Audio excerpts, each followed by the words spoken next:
This is going to be my first TI-99 4A video. This is just an overview of my collection, which is quite small.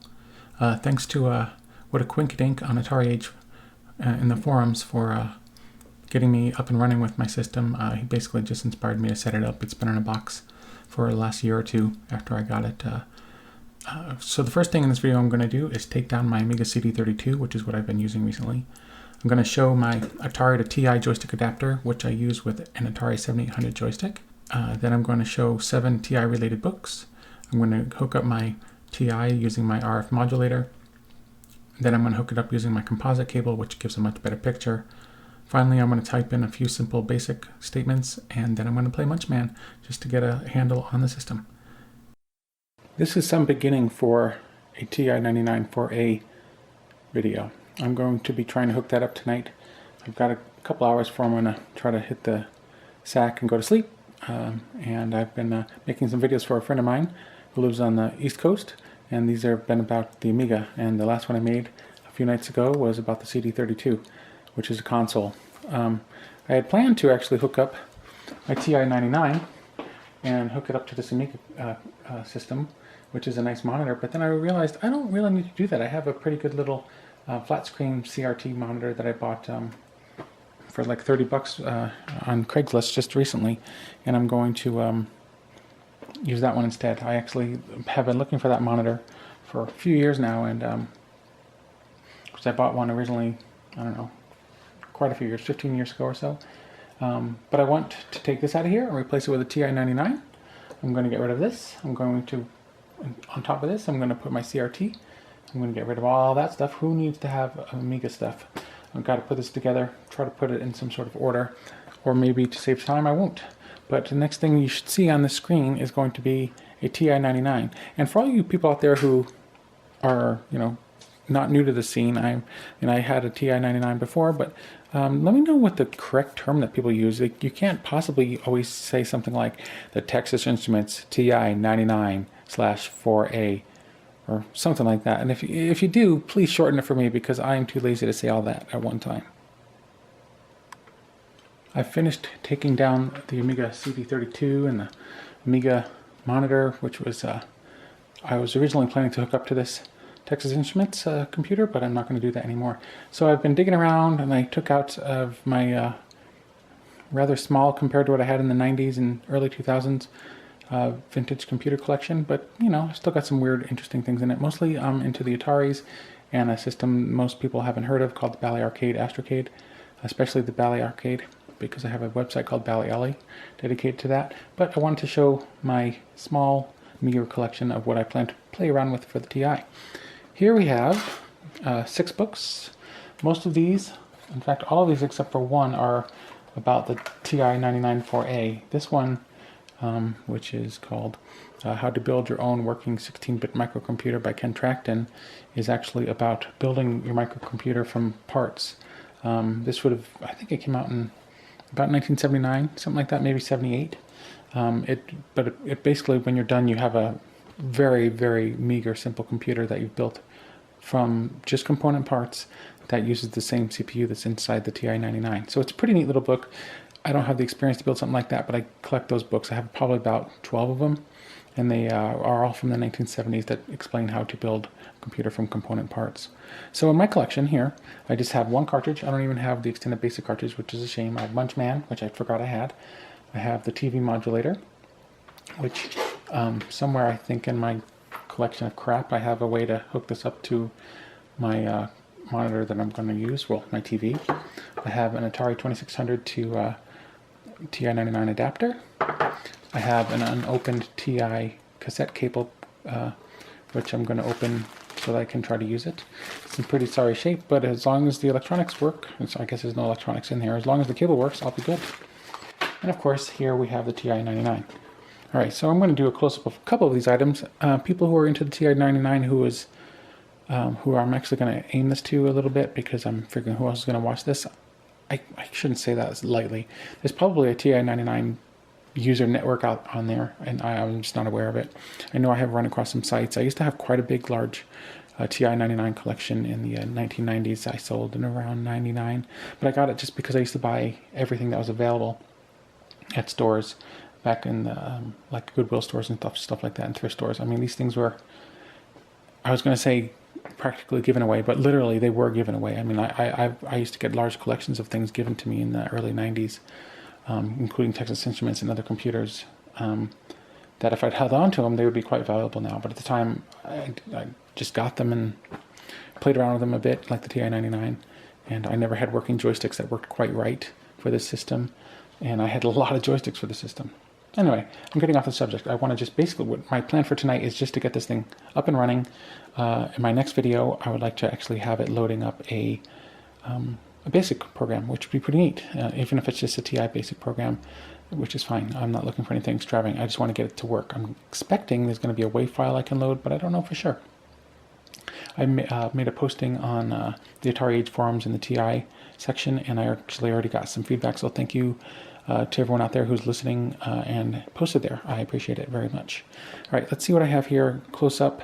I'm going to show you my few books. I have not looked at them too closely, and I'll show you some of the other things in my collection. Well, just do close-ups of what's in my collection. This is my basic TI-99 4A. I've got Munchman in there. I've got my modulator, and I plan to hook this up. I don't know if you can see, but this thing is really dirty. I inherited this from a friend of mine. Another friend of mine passed away, and his father, who had passed away about a year or two earlier, had a very large collection of Atari merchandise, and he and I were friends since the early 90s and talked to each other every now and then still. And anyway, I ended up getting all of their classic computer equipment, and I could have had much more, but I mean, there's only so much you can take. His collection was quite large. And mixed in with that was a few other miscellaneous items. There was this Texas Instruments, there was an Amiga 600 motherboard, which I sent off to an Amiga podcast, and a few other things. Most of it was all Atari stuff, though, which is, you know, probably my favorite 8-bit system of all time, even though I grew up with the C64. Although I have experience with this from back in the 80s. Limited, but I had some, and I plan to try to work with it a little bit more and see what I can figure out. Before I clean it up, which I will do, I want to make sure it works. There's no point in using or cleaning it up before I know it works. I did try it when I first got it. I plugged it in. It worked then. That was only about a year ago, so I'm expecting it's still going to work to this day. All right. Anything else I want to talk about here? I guess that's it. Maybe I'll show a couple of other. I'll share the second part of like my cables and things like that. These are really my only accessories. I have this Atari 2600 adapter, so I think I can use pretty much any 2600 controller. I'm not sure. I don't know if that means I'll be able to use Sega Genesis controllers, but I'm hoping it'll allow me to use an Atari 2600, or actually an Atari 7800 joystick that I have. That's like an arcade joystick. It cost, I don't know, quite a bit of money, and I bought it a few years ago. It works wonderfully. I love it. It's kind of temperamental. I've got to make adjustments to it now and then because it has switches, leaf switches I think they're called, or maybe they're micro switches, I can't remember, but they have to be adjusted. And right now it's in a mode where it doesn't do lower left too well, which is fine because the only game I want to try it with on the TI is Munchman. And then I have this 99 4A cassette cable, which I have only experience with in the man, have I actually saved cassette? I can't remember, but I can't imagine it's going to be very difficult to use. It just plugs into the back of the TI. I'm going to plug it into my Vista laptop. And by the way, Vista is my least favorite OS from Windows. I prefer Windows 7, XP in a pinch, but I'm going to use Vista because it's my wife's laptop. She handed it down to me. It's probably as old as Vista is. Is it 10 years old already? Maybe, getting close. But I'm going to try saving a basic program. Won't be tonight. All I want to be able to do is see the TI basic screen, maybe type in a short program. I'm going to do a close-up of this and maybe read a little bit of this because, actually I probably won't read this because I don't have my glasses handy. But I will do a close-up of it anyway because it's funny. I mean, this thing was in a, what I didn't mention, I'll mention it when I show this close-up. This is the wrecked up package, but still unopened, so inside of it, it's got the 1981 Air or whatever, although I'm sure it's escaped by now, probably struggling to get out from all this. This was in a large shed, maybe, I guess it was a gigantic shed, probably the roof 20 feet high. When I took this out of there, I didn't even realize this was in there. Like the TI collection that quote collection, I mean, that I just showed you was all in separate areas of this shed. It wasn't like all stored in one nice place. But this, like, I mean, the shed had water that was getting into it, so there's actually magazines that got wet and some hardware that was wrecked. But, I mean, you're not going to really wreck a cable. If it gets wet, it gets wet. But there was obviously something up against this that rusted, and that's what this is here. Yeah, I'm looking forward. Even if all I get to do is load a program and save a program, that's the simplest thing. I mean, you know, a high load program, like inside the Commodore 64 manual, there was something that basically it chose a number from 1 to 10 or 1 to 20 or something, and you typed it in, and you were able to then guess, and it would tell you if you were high or low. If I can get a program like that loaded and saved, that'd be great. This is that TI-99 for a Y adapter, so I can use 2 Atari 2600 joysticks with the TI. I read in the Wikipedia article today for the TI, and since that's basically my only source, because I have some books, but you know, I'm not. Maybe there's a FAQ out there I should read or something like that. Frequently asked questions are great to get started. But I guess there's no potentiometer that's readable from the TI, so it's just purely digital with the TI, I think. Correct me if I'm wrong. There's comments below. You can be like, what the heck are you thinking? That's not right. See if there's anything on the back. There's something there. What does it say? Controller 1, controller 2. Well, that's interesting to know, because I would have thought that's controller 1. Is it okay, yeah, I would have thought this was controller. This would have be controller 1. But I'm glad that it says that. Controller 1. So that's going to be on that side. All right, well, center this again, and now I'm going to show you some of my books. These are my 7 books that I have for the TI. I think this is the one that came with it. I don't know for sure. I haven't even really glanced at this one. And did I look at it in the 90s? I probably, but I remember looking at it closely when a neighbor gave us their spare TI-99, and I played around with it for a few days. I actually tried to make I think a character generator for Dungeons and Dragons at the time, something like that. My favorite computer books of all time for all the systems back in the 80s or compute books.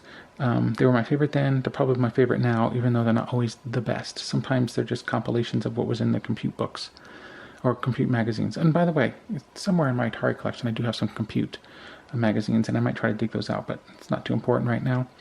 But I do know that compute supported the TI-99. So sometimes Atari games or games would be written for the TI-99, the Radio Shack computer. Actually, I don't think Radio Shack was supported. It's 6502 computers. No, this is not a 6502 computer. Well, various systems were supported, and TI was one of them.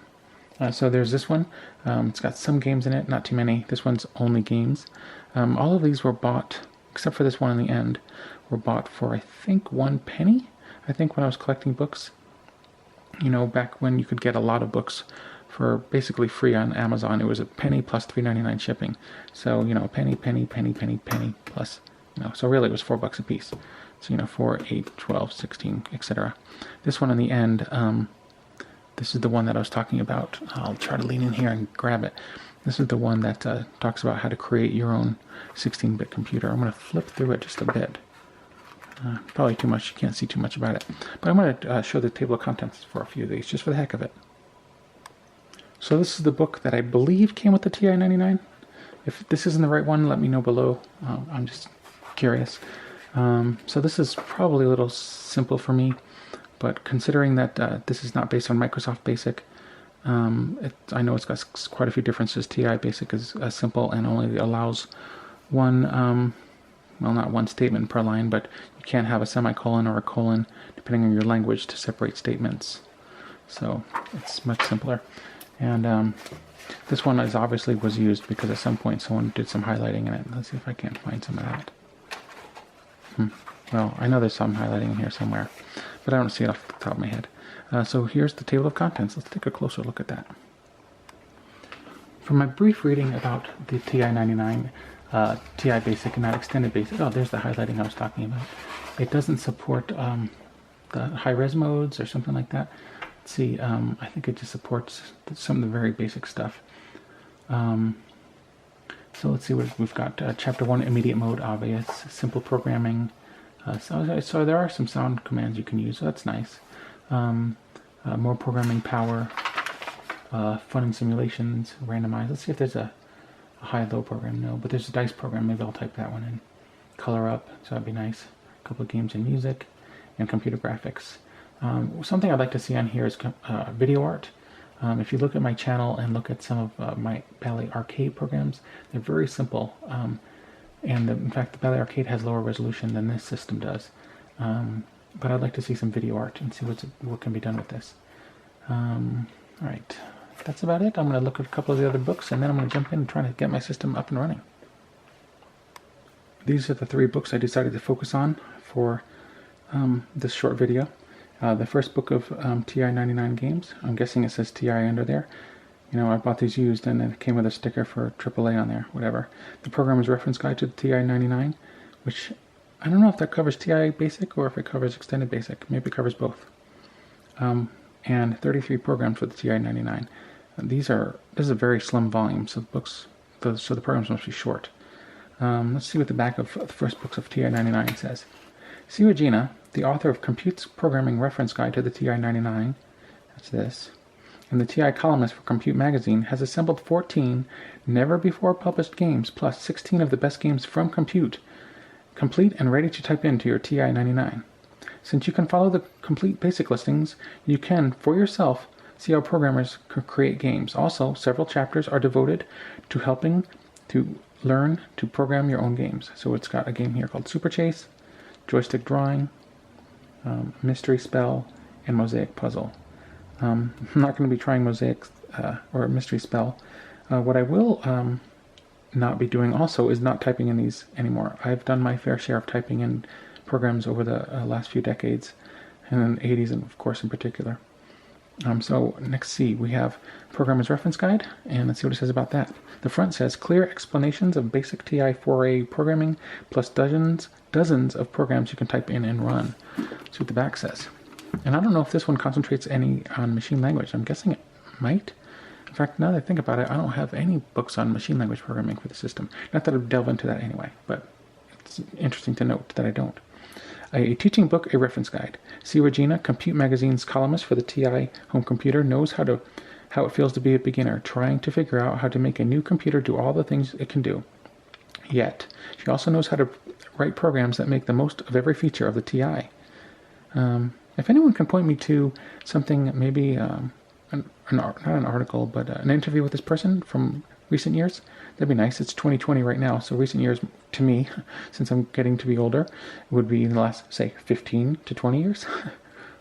The result of this book is a simple, clear explanations along with dozens and dozens of examples you can try. The programs range from a few lines just to show you how to use a particular statement or function to full-fledged programs that can teach you how to touch type. Well, I'm not interested in that.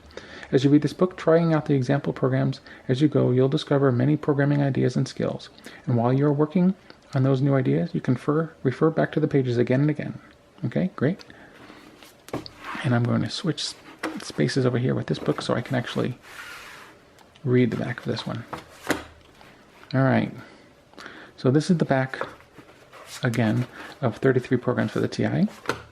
And it says, what do financial analysis, statistical techniques, bookkeeping chores, and games all have in common? They can all be handled by your TI computer, and 33 programs for the TI-99 shows you how. An IRA planner. I'm not going to read the rest of that sentence. Computer cash register. Skip that. Frequency plot. Skip that. Numerical integration and derivative introduce. I'm going to skip that. Hangman. Hide the bear rabbit. I think I'm going to skip that too. Well, let's see. Let's concentrate a little bit more, and I'm going to open this one up actually and see if there's anything in here that interests me, because those kind of programs I just mentioned are of no interest to me. For me, one of the joys of playing with these old systems, I don't want to try to figure out my IRA. I don't want to make my computer into a cash register. I want to play some simple games. Fun games, ones that hold up till today, and many of them do. Some of them aren't fast. BASIC is not known for having fast programs, but that doesn't mean they can't be fun. What are the games in this first book of TI games? Let's take a look. Oh, I skipped the table of contents. Table of contents says, forward, then programming the TI. Maze games, and there's 3 of those. Chase games, there's 3 of those. Old favorites, and what do those consider? Tic-tac-toe, match 'em, not too fun. I like arcade type games. Thinking games, skip those. Creative games, make a face and joystick drawing, skip those. Scrolling, river trip, across an Astrostorm. That might be interesting. Action games, Goblin. Ooh, okay. I'm definitely going to try Goblin out on the TI-99. Goblin was a game I typed in on the Commodore 64 probably in about 1985, and I enjoy it on the Atari, and it's not one of my... Okay, I take that back. It's one of my favorite basic games on any system. Let's see what the Goblin version looks like. So if you're watching this, if you're watching this in 5 years, then someone's probably answered my question by now. But if you're watching this today, the day I post this, then maybe you can point me out to where I can find a version of Goblin that I can just load up from a WAV file or whatever. Extended basic games. Oh, so all these games are for just TI basic, extended basic games. Huh. Balloons, Diamond Drop. That's another game I remember playing on the Atari. And that one required paddles, so I wonder how that one works in here.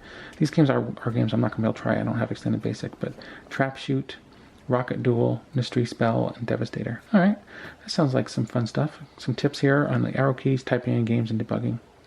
So I won't be typing in any games. That is something I just won't do. Maybe I'll type in a couple of things, like maybe to make some sound effects or whatever, but that's about it. Let's look at the 33 programs, and then I'm going to hook up my system. This is the table of contents for the 33 programs book by Compute.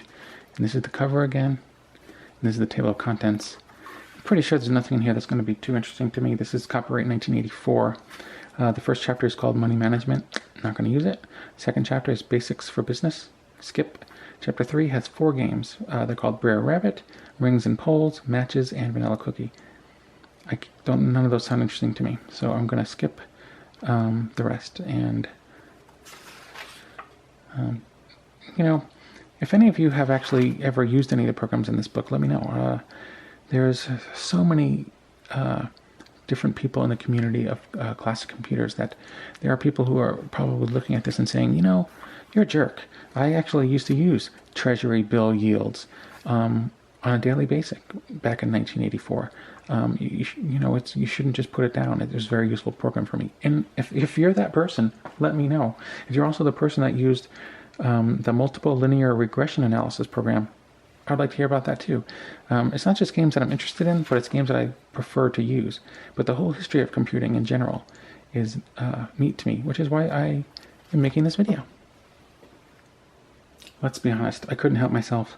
I wanted to look at this other book that I looked at closely, that I showed you earlier, the Programmer's Reference Guide to the TI-99. I just want to know what's in it, and if I'm going to look at what's in it, I might as well show you too. This book came out in 1983, so it's actually older than the first one I just showed you with the 33 programs in it. This one's got a table of contents, and I looked very briefly to see if this was for Extended Basic or just TI Basic, and I think it's just for TI Basic, but I don't know for sure. It would seem like at least the back of the book would be for Extended Basic. Alright, so first we have introduction, the getting started, graphics and sound, which are for me the most important things about a computer.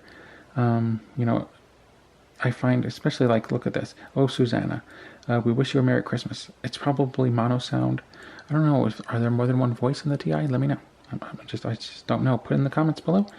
Or, put it on Atari Age in the forums. Maybe we could talk about this video there.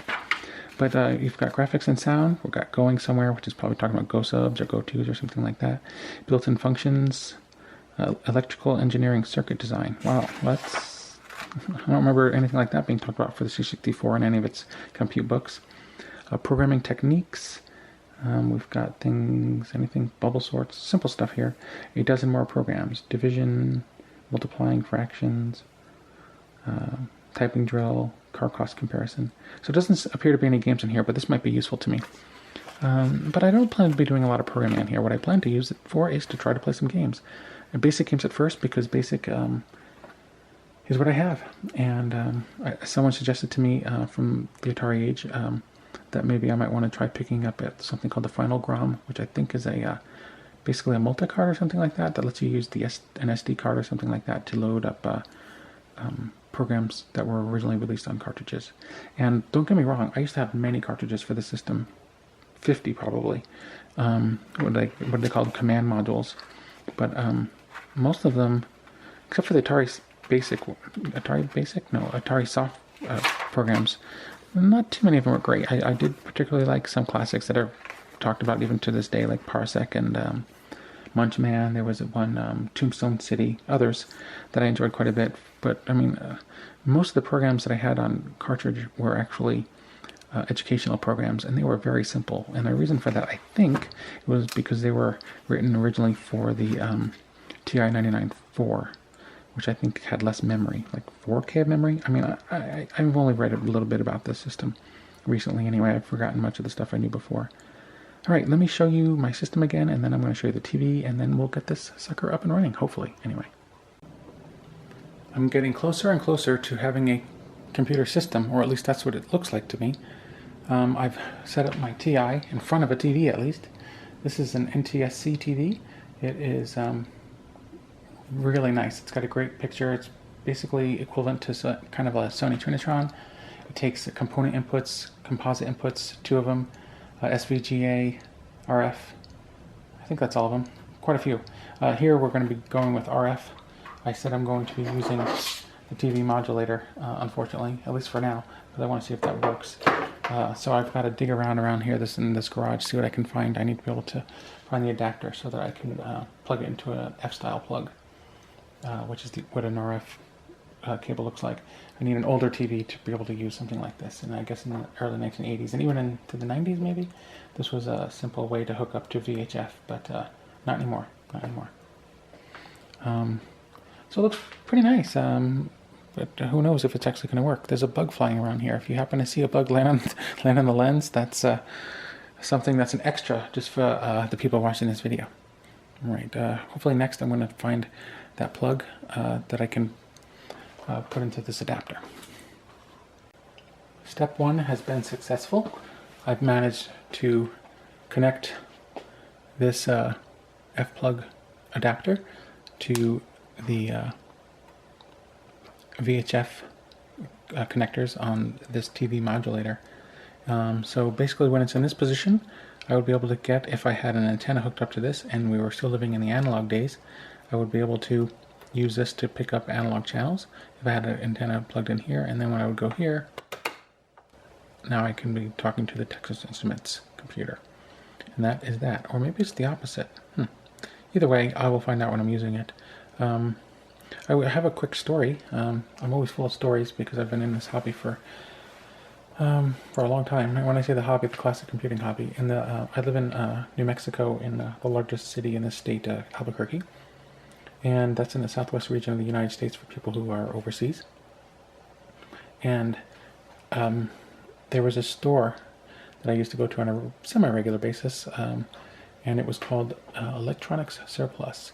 And they had exactly what you would be picturing there. Lots of electronics, lots of surplus items. And besides just plain electronics, they used to have, Atari items. This was in the 90s, so I was able to pick up 2600 cartridges there. I remember one time I picked up like 20 or 30 of them for $20, and they were all pretty, looking back, they were rare. I didn't realize that at the time, because they used to be a dime a dozen, it seemed like. Anyway, they had a whole box full of these. And I was like, what do you need this for? This is so much, like, why don't you just have the simple box? Why do Texas Instruments make this so much trouble? What I didn't understand, and really, it's kind of an ingenious idea, sort of, is that they had composite out. Is that right? Correct me.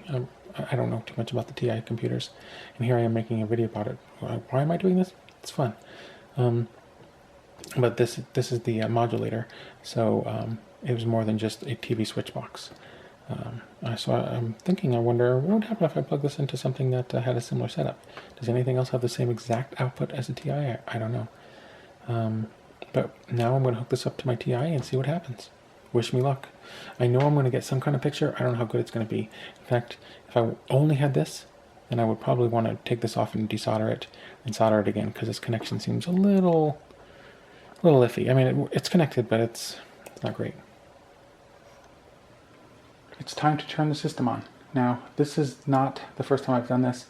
I tried this out a few minutes ago just to make sure it would work. So the first step, of course, is to turn on the power. Second step is to make sure the switch is in the correct mode for the modulator, which it is. Next step is to turn on channel 3. And before turn it on. When I say I tried this before and I thought it wasn't working, but it was because the modulator was set for channel 4. And now I turn it on, and we've got a picture. And it's telling me to press any key to begin, which I know. And I'll have a cartridge inside of it, so I can press the number 1 button to get to basic. And there we are. TI Basic is ready. So as you can see, the picture looks like it's full of RF interference, which is typical, but this is like pretty bad. And it shouldn't look that bad. Luckily, the TI looks similar enough pin-out wise from that port that I can use it with my Atari video cable, so I can hook it up to Composite, which I'm going to do right now. And I think that should work fine. In fact, if there's anyone who can tell me a reason why I shouldn't do that, let me know. But before I do that, I would like to test at least a cartridge. Let's try that out. Now you will notice I made a small change. Munchman is inserted into the cartridge slot here. I've got my Atari 2600 adapter plugged in. I'm using an Atari 7800 ProLine controller, which is one of the worst controllers. Well, it works fine. It's one of the most uncomfortable controllers ever made. It's got 2 buttons, but it should work just fine with this system. I have no cartridge that actually will test the fire button, but that's okay. And so I'm going to try playing a game of Munchman. Let's turn this on. Let's turn the system on. See if we get a picture. We've got some Munchmans on the screen. I'll try playing a little bit. 1982. I recall this is a pretty little fun game. Am I ready? Yes, I'm ready. I don't think I have to do anything. I can just start moving around. Alright, I'm not doing too good already. I just wanted to see if the joystick works, and it does. So that's pretty nice. The 7800 controller is so terrible. Let's see if I can clear a screen at least. That'd be nice. So, if anyone can let me know, are people still creating homebrew games? Or not still? I'm guessing there's a homebrew scene. Man, come on! I can't even make the corner here. Whatever. There we go. I hate this 7800 controller. Once you get used to it, it's a little better. But the 7800 controller has sort of here, I'll show you. So, it doesn't really have, it has up, left, right, and left and all that stuff. But it feels like dead. You can't really tell when you're pressing a direction. So if you're pressing diagonal, it's not going to be working great for this one. Anyway, it seems to be working. So the adapter does work with it.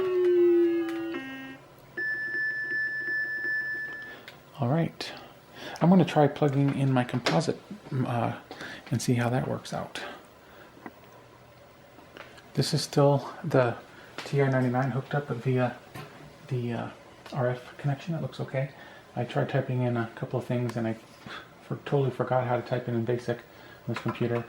But I'm going to type in the first message here that says the first example on page 9 of the manual, which is I speak BASIC. Period. And this keyboard needs to be cleaned. And I'm guessing it's going to tell me to press run. Yeah, well, it does speak BASIC to me. That's very polite of it. Oops. It does have key repeat. I thought there was a clear, but all I can do is figure out how to go back and forth with the cursor keys, which is better than nothing. Let's see. I don't think I'm going to try to type anything else. There is something I could type real quick. Let's do clear this and then call clear. I'm not going to try to type in anything else. I do want to try to type in one other short program that's like produces some sounds real quick. Let's try that out. I just typed in a really short program, which is on page 18. It makes when I say short, I mean short. All it does is make a sound, which is fine with me. And it ends. That's nice. There's some systems where unless you do a end statement to sound, that it just keeps playing the same note forever, which is annoying as anything. That's all I'm going to do. I'm going to now try my other cable, and if that works, then I am done with this. I might try playing a game for a little bit longer because, that's something fun to do. This TI-99 4A is now hooked up to a flat screen CRT. The picture looks freaking amazing because I'm using a composite video input now, and I mean, there is not any interference whatsoever. I've got my Atari 700 controller plugged in again. I'm going to try playing 1 or 2 games of TI. I was going to say TI Munchman, but it's just called Munchman. I was thinking TI Invaders. Alright, let's take a look at Munchman. Unfortunately, you're probably seeing some... Whoa. Let's not press anything. I didn't realize that would happen. Huh. Well, that looks neat. The sound is going a bit spastic, but let's get the game started. Okay. And I'm ready. This controller is the worst, but it is... I'm just going to get killed. Alright, that's okay. I'm ready. Glad it warns me. Let's see if they will come after me over here. I'm not very familiar with this game. Well, I guess... This is, I read today that it's considered one of the best games in the catalog. And I can see why. It controls, well, it seems to control fluidly. It's the controller that's terrible. If I was smart, I would hook up my good controller to this and give it a try. But I'm just doing this quickly. Come on, come get me.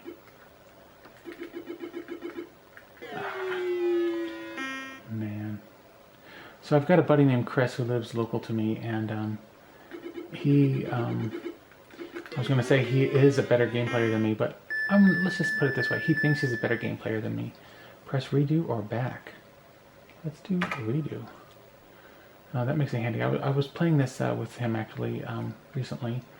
We couldn't figure out how to press the redo button, and it's handy because that's, man, this joystick is terrible.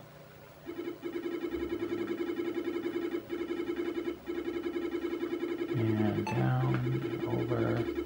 Just got to be able to clear a screen. That, you know, sometimes you just got to have things done. And they're black, and I'm not sure why I don't eat them when they are. I should. Yeah, let's do that. Yeah. And man, this joystick's already hurting my hand. You know, some people call this Pro Line controller the pain line controller, and the reason for that is because, well, it causes horrible pain. And I do have repetitive stress injury already, which makes... Oh, don't get me. Oh, cool, I was able to shake him. Let's see, where do I need to go?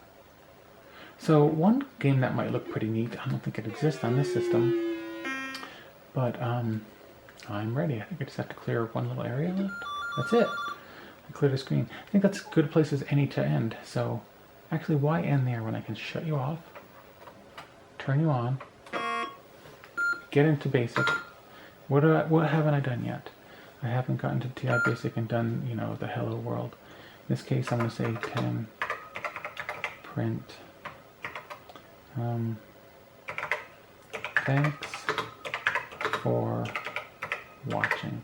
You know, I don't actually know how to... Let's see if I put a space there. And then maybe a semicolon. See if that works. 20, go to 10. And see if that fills up the whole screen. I was hoping it was actually going to put a space and put it around, but I guess not. Anyway, thanks for watching, guys. And gals, if you're out there, leave comments. This is my first video. It's basically all I can do with this computer unless I start loading in some basic programs, which is what I hope to do next. And that will be maybe in the next couple of days, once I have this one edited. It's been fun playing with my TI tonight. Thanks to Robert for letting me know about the system. And, well, I knew about the system already, but thanks to Robert for reminding me I had it and putting aside the Amiga for a little while at least. The TI-99 isn't new to me. I used it quite a bit in the 1990s and even a little bit in the 1980s, but it's been quite a few years since I've used it. I enjoyed playing with it to make this video. I'm going to try loading in some TI Basic games for my next video, I think, and see how that goes. I'm also going to show off a little bit more of the 3 books or 4 books that I didn't cover. Hope you enjoyed the video, and thanks for watching.